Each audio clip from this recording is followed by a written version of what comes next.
I'd like to welcome each and every individual to the Voices of Integrity podcast for the, well, part of it's the powerful video library phase two. Hopefully, you've already been through phase one.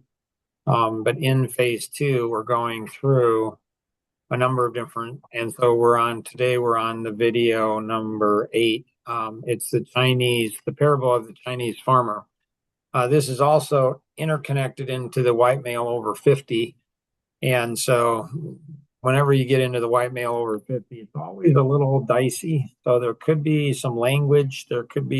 Typically it's not for kids. But I don't know. We'll have to see how it goes. But let's watch the parable of the Chinese farmer. It's only a couple minutes.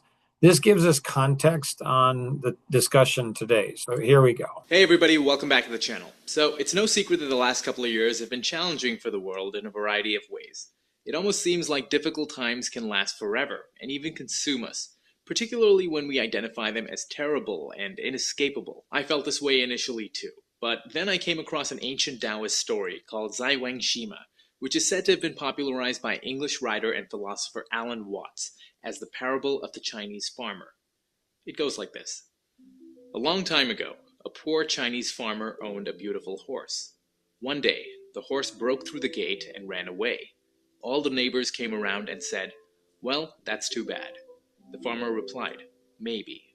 Shortly after, the horse returned bringing several horses with him, and all the neighbors came around and said, "Well, that's good fortune." To which the farmer said, "Maybe." The next day, the farmer's son was trying to tame the new horse and fell, breaking his leg, and all the neighbors came around and said, "Well, that's too bad." And the farmer replied, "Maybe." Shortly after, the emperor declared war on a neighboring country and ordered all young men to join the fight. Countless soldiers died on the battlefield, but the farmer's son was unable to fight and was spared due to his injury. Once again, all the neighbors came around and said, "Well, that's good fortune." To which the farmer replied, "Maybe." In his retelling of the story, Alan Watts explained that the whole process of nature is an integrated process of immense complexity, and it's really impossible to tell whether anything that happens in it is good or bad, because you never know what will be the consequences of misfortune, or you never know what will be the consequences of good fortune. Many Taoist teachings such as this contain themes of yin and yang, balance and peace, and this story underlies the inherent uncertainty in life and provides a nice reminder that it's often less about the situation that we're in and more about how we respond to it. We tend to label our experiences as bad if we hate it and good if we like it. It's easier for our psyche to accept good and bad rather than, well, maybe. But there is such peace in maybe when you really think about it. There is a peace in not attaching to an outcome. So when things get difficult and challenging, as they often do, know that life is a changing process with no definite end. All we have are the events that take place in the middle, whether they are good, bad, or maybe. You never really know what might await you on the other side. And now, with the beginning of a new year, many of us are hoping for greater fortune to come our way. So just go with the flow. And while you're at it, hit that like button, subscribe with your notifications turned on for more short stories just like this. I'll catch you next time. Bye-bye. So if you're listening to this podcast and you're thinking, Mark is talking about me, maybe. If you're thinking, well, that's bad, maybe. If you're thinking, well, that's good, maybe. And so if we don't have the context of maybe and the story and perspective, then it's, what do you do with it? So one of the things that I struggle with is I like to understand things at a core basis. And any of you can jump in at any time and interrupt. And so if you wish, questions or whatever. And so I find it fascinating. Like people want to be talked about, but they don't. And I like to understand things at a deep level, not at a surface, but at a very, very deep level. But it seems like people want specifics. But then when you give specifics, specifics are so limiting. But here's a specific. So there's a young man I know, and my perspective of this young man is he doesn't listen to a lot of people, but he did listen to his wife, and he did listen to another woman, and and it seemed like it turned out well for him.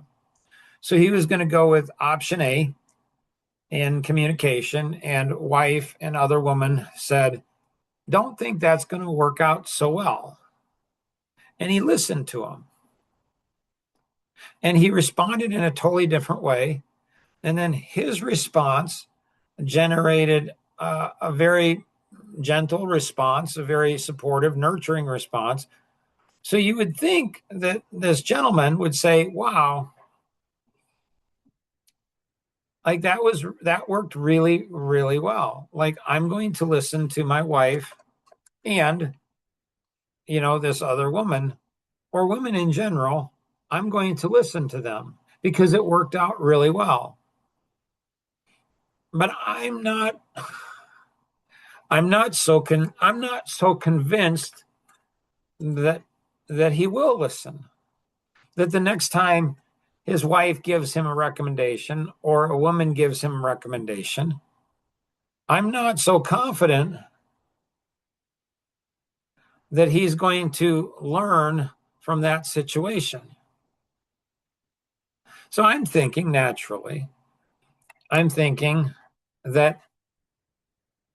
how come this might be? Like how come this individual might not learn and say, like every time going forward from this point forward, anytime his wife says something, I don't know that that's going to work out so well. At a minimum, he stops and he thinks, I remember that one time that I was going to go with this path. And my wife said, I wouldn't recommend do this. Another woman said, I would not recommend do this. I would recommend going in on this.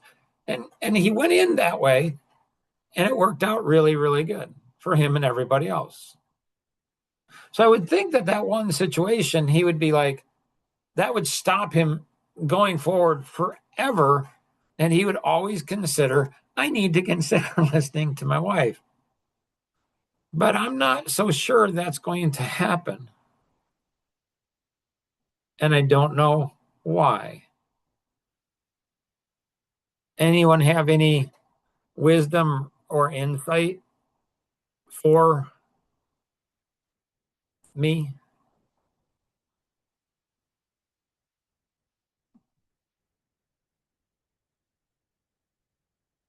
Good. I thought it might be something easy. And you all would jump in and say, oh, this is like with Tom Kuntz. It's like, but it's not. Now, and again, I'd love feedback. Like I'm looking, like to me. So there's another situation, and something to be addressed. And I did a podcast with a number of parties. So it seems like that people, they're not self-aware, and eventually their friends and family member kind of wear out, and so they don't go ahead and tell the person, you don't listen, you're stubborn, you're locked, you're this, you're this. Like they just eventually give up, and eventually the people don't have anybody telling them, not because it's not true, it's because they've worn everybody out, and everybody's like, they're not going to change. So I'm just not going to say anything to anybody. I'm just not going to say anything to them again. So they believe, they don't realize it could be how we act. It could be how we drive. It could be how we work. It could be anything. You must have something. Elaine, thoughts that you have?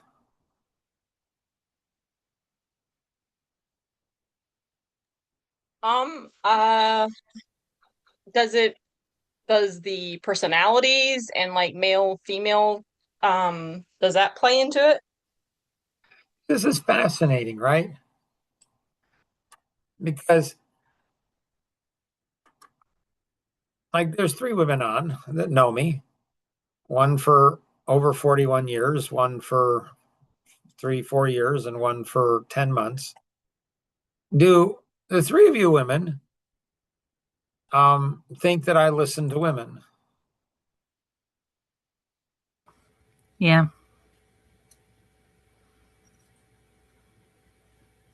Elaine, Yeah. Nora, Yeah.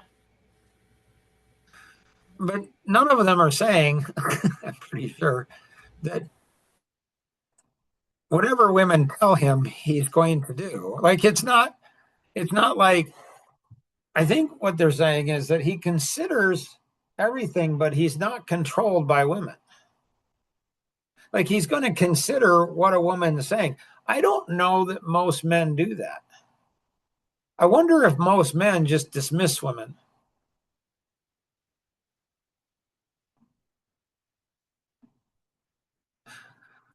So male, female, Women are hard to understand.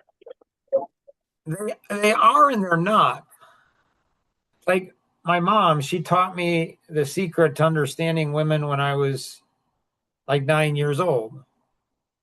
I've shared that on other podcasts where, and it's interesting because my 8-year-old granddaughters know this story. It's the sour cream and onion potato chip principle. So my mom, she loves sour cream and onions. Potato chips, I purchased those, gave them to her. She cried. She kneeled down, looked into my eyes and said, "Mark, you're going to make some woman the most amazing husband in the world because you're sensitive to women."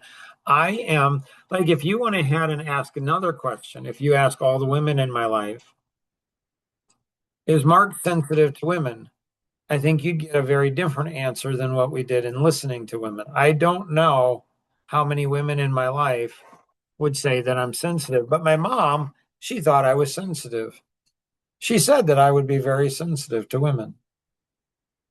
So what I learned from that, Bricio, is that being attentive to women and what their needs and wants, what they like, what they don't, is very, very important. So in a way, you're super right. They absolutely are complex, but in another way, they're not.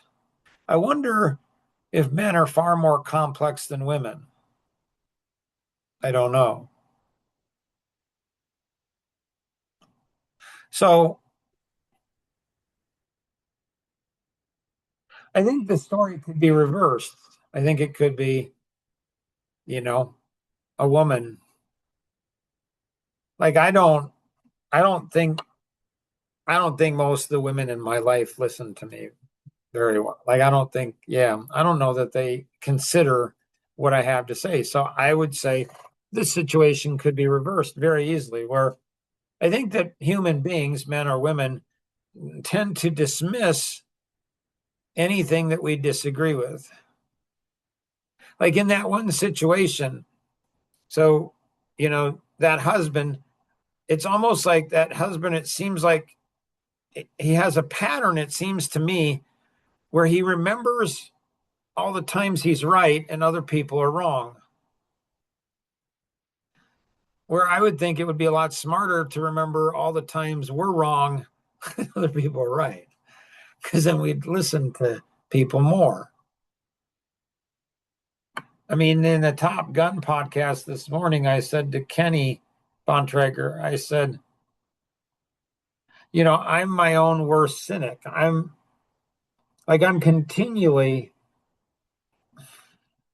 wondering where I'm selfish, continually wondering what my motives are. And he smiled. I didn't know what the smile. I asked him, "What does that smile mean?" And he said, "It's so strange. Or is it? Like, is that what's required to grow? Like, do we somehow get off track?"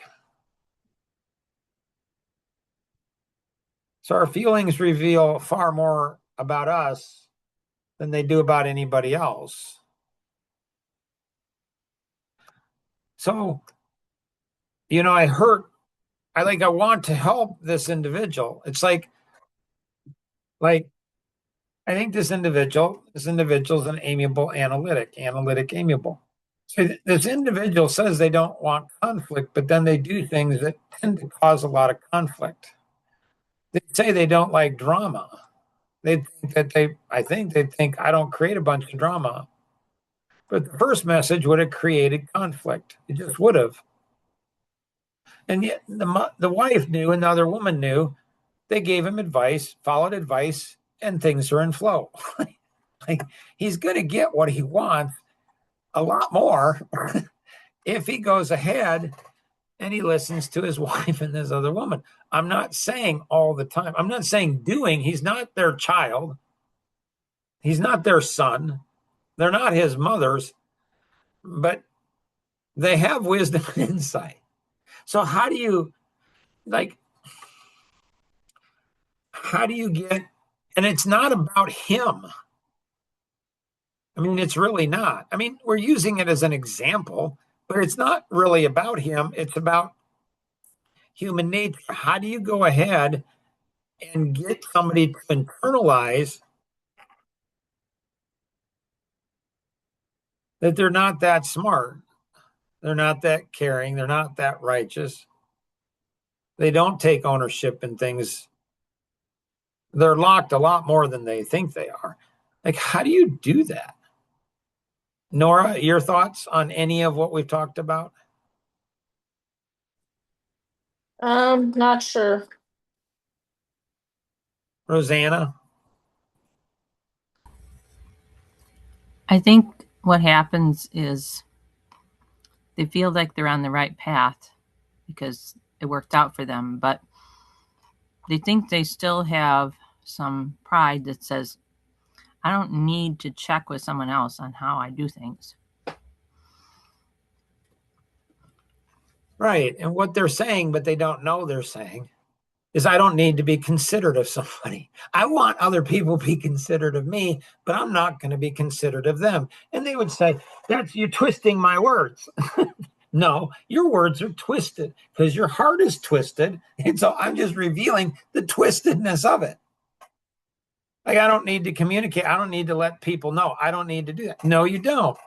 But it's considerate. And you want to be considered. When you say, I don't feel respected. Well, do you respect other people? Are you doing things that create respectability? Are you just locked and stubborn and you think you know so much?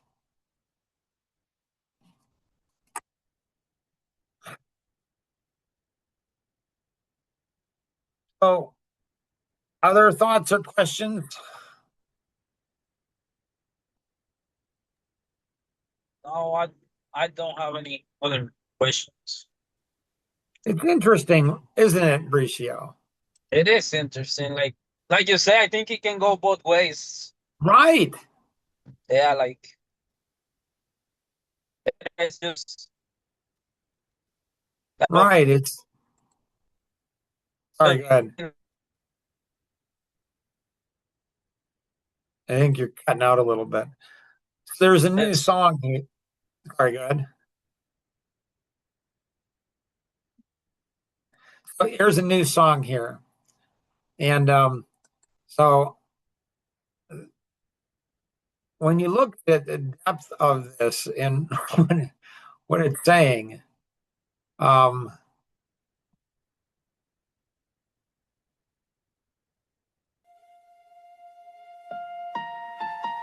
warning. You might get offended by this,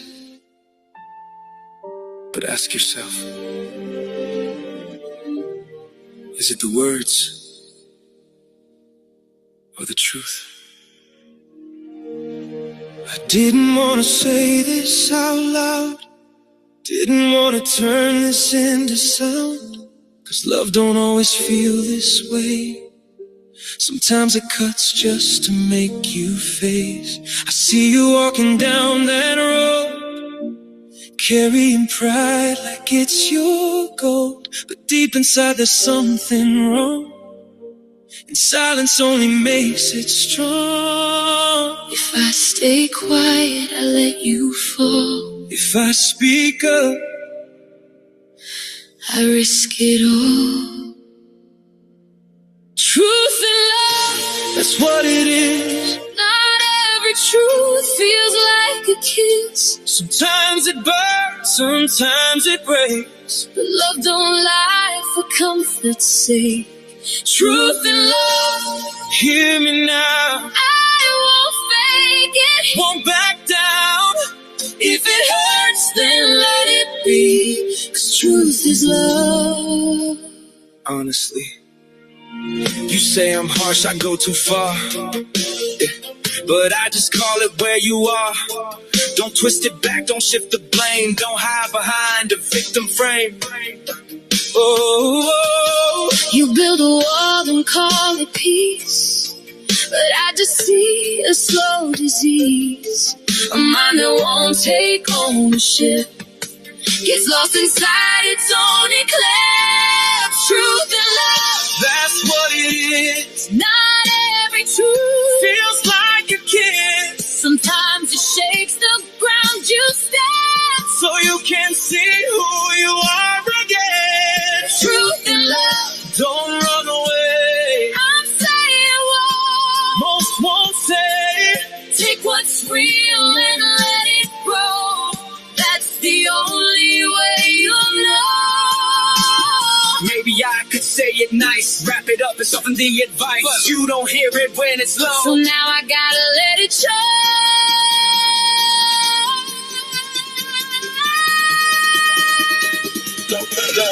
Don't hate on me, don't play that role. Head so stuck, you lost control. Blame the world, yeah, shift that view. Truth hits hard, I'm talking to you. Flip it back like I'm the one. Now I see what you become. Started small, now it's spread. Whole mindset, misled. Find the crowd, same mindset. Call it normal, but it's a trap set. Truth ain't hate, don't confuse. It's the mirror you refuse. You refuse, you refuse, you refuse, you refuse. Truth and love, I'm still here. Through the anger, through the fear, I don't speak just to attack. I speak so you can find your way back. Truth and love, understand, this was never hate or plan. If you hear me, if you grow, then this love is what I show. Take what's true, leave the rest, but don't ignore what hits your chest. Love you. Even now. Even now.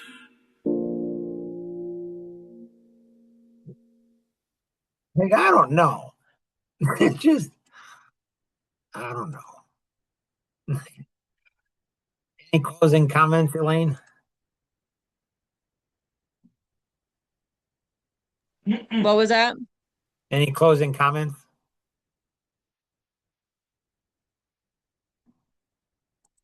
Nope. Roseanne, anything you got? I like the song. Nice. Ratio, anything you got? No. And Nora or anyone else who's joined us, any other thoughts or questions you got? All right. So hopefully this is helpful. Like, who are you going to share it with? Is there somebody you're afraid to share it with? Maybe you ought to share it with that person. If you're the person that somebody's afraid to share it with, like, is that really working out for you? I don't know. Always remember, we can accomplish so much more together than we ever could on our own. Have an amazing day. Bye-bye.